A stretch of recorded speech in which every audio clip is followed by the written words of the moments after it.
here, and I'm hoping I can do a little bit of what Brian mentioned about closing the gap between that sort of conceptual level and the behavioral level. Because you all know change is here to stay. That's no news to you. But I want to make it a little bit personal. If I can, I want to take it to a level that you get some insight into how you can take yourself and others through these changes and conquer some of that ambiguity and uncertainty, which is exactly what we're living with today.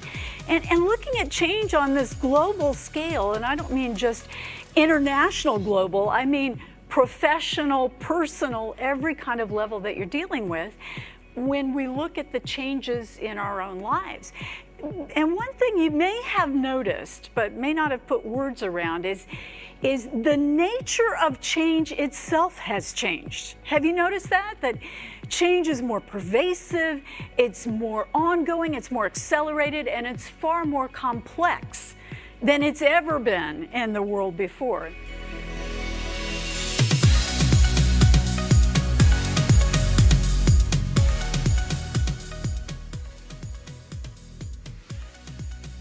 And here's one we all know it's coming, right?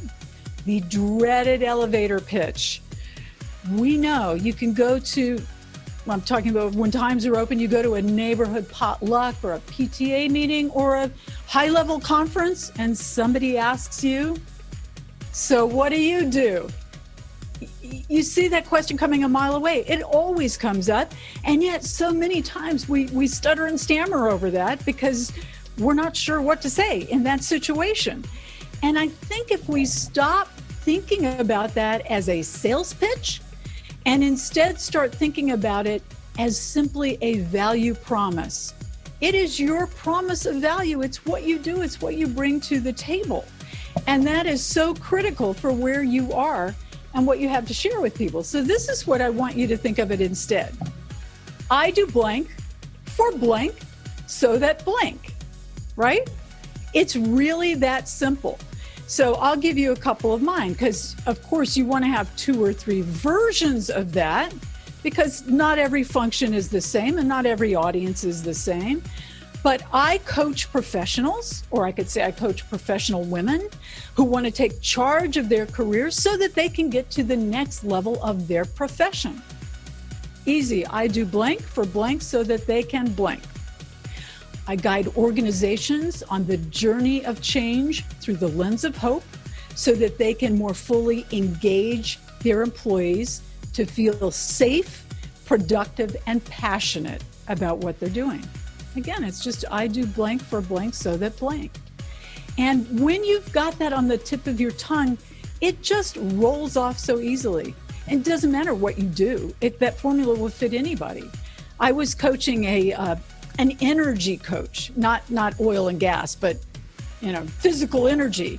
And she was all around that topic. Well, I do this and I help people and I like artists to unblock and then I do this. Nobody had a clue what she did. And we worked on this pitch until finally her husband was an attorney. They went to a firm event and somebody said, as they always do, so what do you do? And she rattled off this, I unlock energy blocks so people can feel vibrant. And she had it nailed. Her husband pulled her aside and said, where did that come from?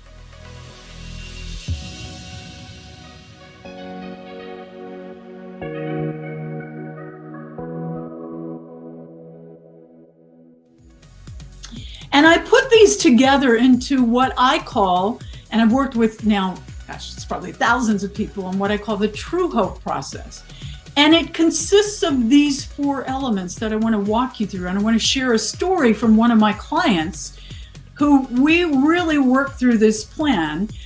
She's a client, she's a head of finance who came in as a new VP of finance at a global healthcare company, and I'll just call her Jane. And Jane came in ready to get the job done. She wanted 20% growth. She was a take no prisoners kind of person, but she didn't take that step of gauging where people were, of meeting them, at their levels, of understanding that there would be a growth curve, or even articulating that vision.